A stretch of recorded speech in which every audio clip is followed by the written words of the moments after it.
Hey guys, it's Glenn from glenscarcollection.com, and today we're going to talk about what happened to my 2007 Lotus Exige S.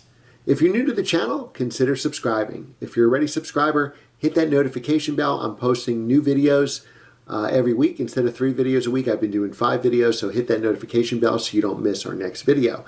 Like and share these videos so our channel can grow, and as always, leave a positive comment below. Okay, so for many years, my dream car was actually a Lotus Elise. What you're looking at here is actually pictures of my 2007 Lotus Exige S. When those cars came out, they were first sold here in the United States in model year 2005, the Elise, and it was actually sold in calendar year 04 as an 05 model. And they were selling for full sticker, over sticker, and I couldn't afford it back then. And it was really, they sold really well when they first came into the country. They were kind of hardcore cars, and then obviously sales lacked. And the car was a great car to drive, the Elise. I think what it lacked was a fixed roof and also more power. I believe it only had about 180 horsepower, and most of that power is up high, like an S2000, so you really had to rev it out to get the power going. So it wasn't really that quick of a car. Went to a Lotus driving event at Lime Rock Park in Connecticut, which I'll call my home track. I've probably done at least 100 track days there in the past. Now I just do track days with press cars. But back then I used to track my own car, Corvette, E90 M3, Z06. I drove at a Lotus driving event to try to get me to buy an Elise. We actually drove the first Exige in the country. It was a 2006 model, so it wasn't supercharged yet, so it still had that same 180 horsepower from the supercharged 4-cylinder, but it had the handling. And I drove that car on the autocross track, if you guys know what I'm talking about, at Lime Rock Park in northwestern Connecticut, and it was the most neutral handling car I ever drove. I fell in love, and that was like the prototype. It was the only one in the country. Lotus brought it. They were originally going to give us rides, and then they changed their mind and let us actually drive it for a lap or two, and it was just like, I was smitten with the Exige after that. No more Elise. Fast forward a couple years, I bought this Exige S that you're looking at here, 2007. So the Exige in the United States came out in 06, and it was not supercharged. Supercharging made all the difference. Now you had 220 horsepower, 0 to 60 dropped to 4.1 seconds, and dominant sound you hear when driving this car is a supercharger right behind your head. And let me tell you something, it was amazing. I autocrossed this car, I drove it, on back roads, and it was a phenomenal car. Very hardcore, very unforgiving suspension. If you think an M3 is stiff, drive this car. If you think an Alfa Romeo 4C is stiff, drive this car. So I was the second owner, and I really wanted laser blue. I wanted one of the 2 blues available at the time, laser blue, this color, and magnetic blue. And I think in 2007, they only made like 40 or 44 cars in laser blue. So it's a very rare car. I had that car for a while. I actually sold it for about 10 grand more than I paid for it because Exiges were going up in value because once they stopped making them in 2011. Now, 08 to 2011, I believe, were the model years where they went to the Exige 240, so it had 240 horsepower instead of 220. And then the final ones were 09s and up, where they had the Exige S260 with about 260 horsepower. From what I understand, it's really an ECU tune that gets the extra power, but I never drove my car and thought it had less power. Now, I sold that car to get the 993 Turbo. So if you see, well, my YouTube channel started at the end of 2016, so about 3.5 years ago. If you look at those very old videos, I have my laser blue Exige in the intro.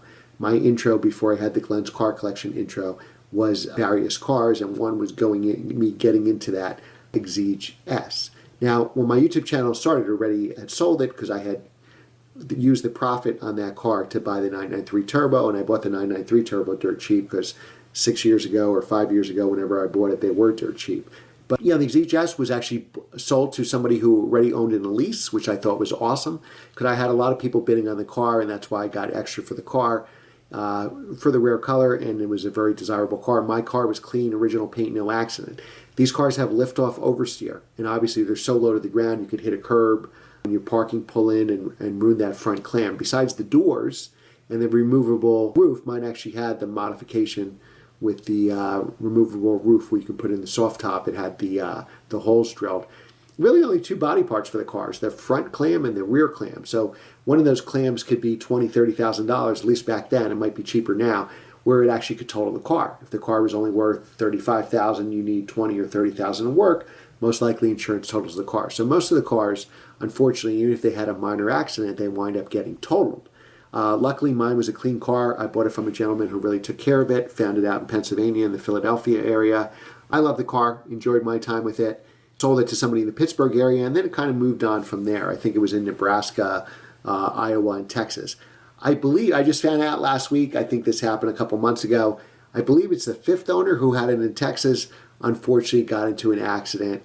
The car has been totaled. Good news is he wasn't injured, and he found a replacement, another Exige S, which is great. Very happy for him. But unfortunately, this car led in an untimely death. Sorry to hear. I really love this car. Unfortunately, they're fragile cars. I guess, once you sell them, it's not yours anymore, and whatever happens, happens. But I had thought about this car in the past. I'm like, hey, if I ever, I don't know if it'd be in my top 5, but like if I had a 10-car garage or something, just because it's so single purpose in nature. So the issue with me is the good driving roads by my house are about 30 minutes away.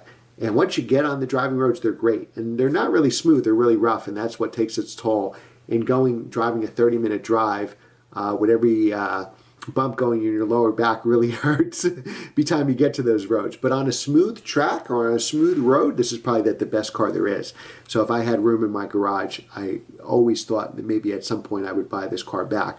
Unfortunately, that's not going to happen. Because they're worth money, I'm sure it'll be fixed as a salvage title car or a rebuilt title car, and we'll see it back on the market sooner than later because it probably makes sense to fix this car and get it back out there. Great car. I just thought this was interesting. Anything I can tell you about what happens to my past cars, I will make a video on it.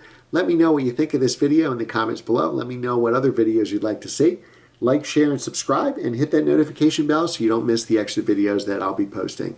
Thanks again for watching, and I will see you next time. Oh, wow.